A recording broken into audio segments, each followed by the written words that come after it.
A date, a cat, and a curse. It was a rare sunny Saturday afternoon in Willowbrook. For once, there was no snow, no wind, and no sign of magical chaos. The air smelled faintly of cinnamon and roasted chestnuts from the nearby market. Zoe Whitemore adjusted her purple scarf and smiled. "It's nice to have a peaceful weekend for a change," she said, her tone half relieved, half suspicious. Sebastian Crow raised an eyebrow. "Peaceful? With you around? I'll believe it when I see it."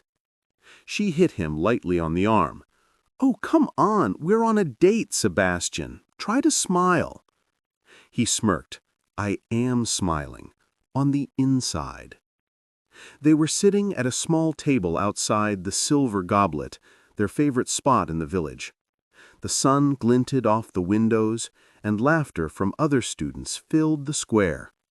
Zoe's cheeks were warm from the sunlight, and for once Sebastian actually looked relaxed. His dark hair slightly messy in a good way, his usual cold expression softened by amusement.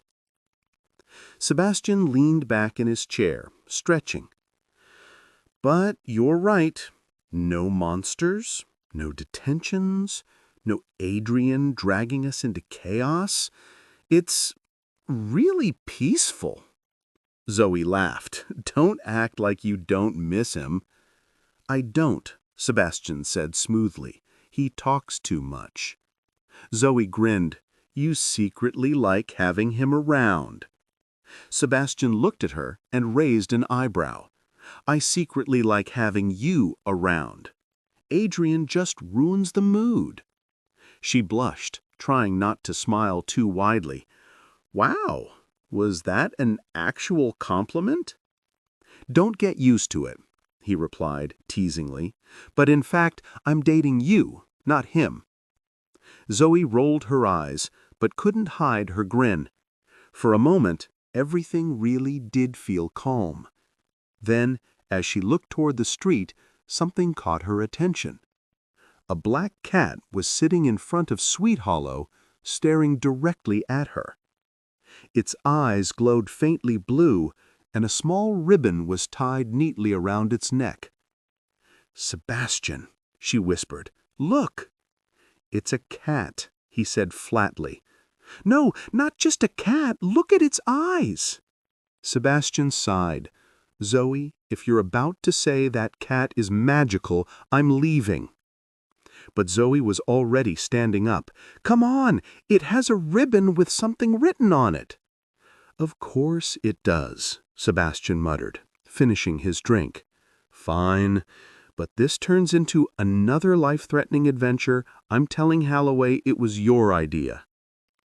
They crossed the street, the sunlight fading behind a passing cloud. As soon as they reached the cat, it turned and ran down a narrow alleyway. Zoe followed without hesitation. "Wait! Come back!"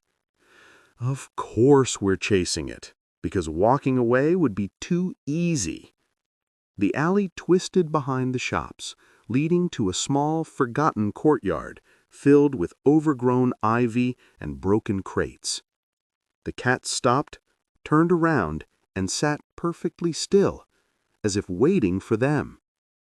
Zoe knelt down slowly. The ribbon around its neck read, in shimmering silver letters, "Return the mirror before sunset." Her eyes widened. "What mirror?"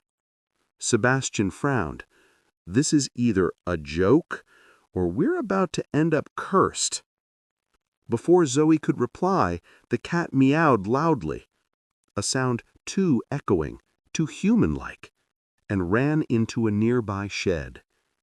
Zoe rushed after it, pushing open the old wooden door. Inside, dust floated through the air like glitter in the sunlight. "Zoe, come look." He stepped in cautiously, wand half drawn. "If something jumps out, I'm hexing it."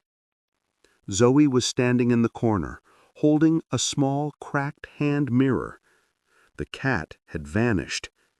The mirror's surface shimmered faintly, showing not their reflections, but shadows moving independently, as if something inside was alive. Sebastian crossed his arms. "Let me guess, you're going to touch it." Zoey smiled innocently. "Maybe?" "Zoey—" Too late. She brushed her fingers across the glass, and the world spun violently. For a second, everything went dark. The sound of wind roared in their ears. Then, when the light returned, they were standing in what looked like a distorted version of Willowbrook: empty streets, crooked houses, and an orange sky that pulsed like fire. Sebastian stared. "Brilliant! We're in Mirror World. This is exactly how I wanted to spend my Saturday." Zoey turned slowly. Even the signs on the shops were backwards. Their reflections in the window didn't match their movements. "There must be a way out," she whispered. They started walking.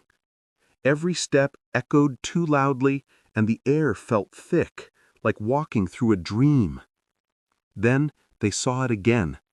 The black cat sitting in front of a door marked "Exit" in glowing letters. Zoey smiled with relief. "See, it's leading us out."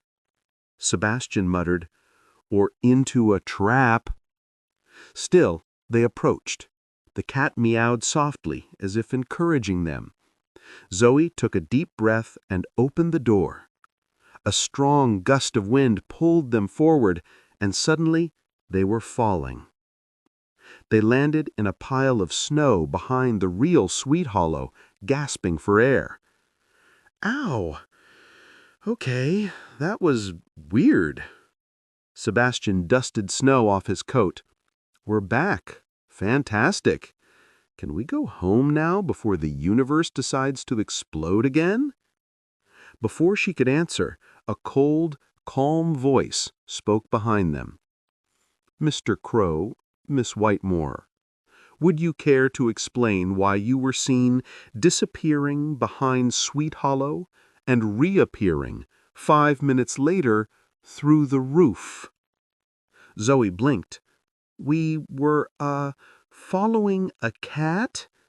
Holloway's eyebrow rose. "A cat?" "Yes," Zoey said quickly, "with glowing blue eyes and a—" Sebastian interrupted. "Please stop talking." Holloway sighed, clearly done with their nonsense. "Detention, both of you. I don't even want to know the rest." As she walked away, Zoey whispered, "At least it was kind of romantic." Sebastian turned to her, incredulous.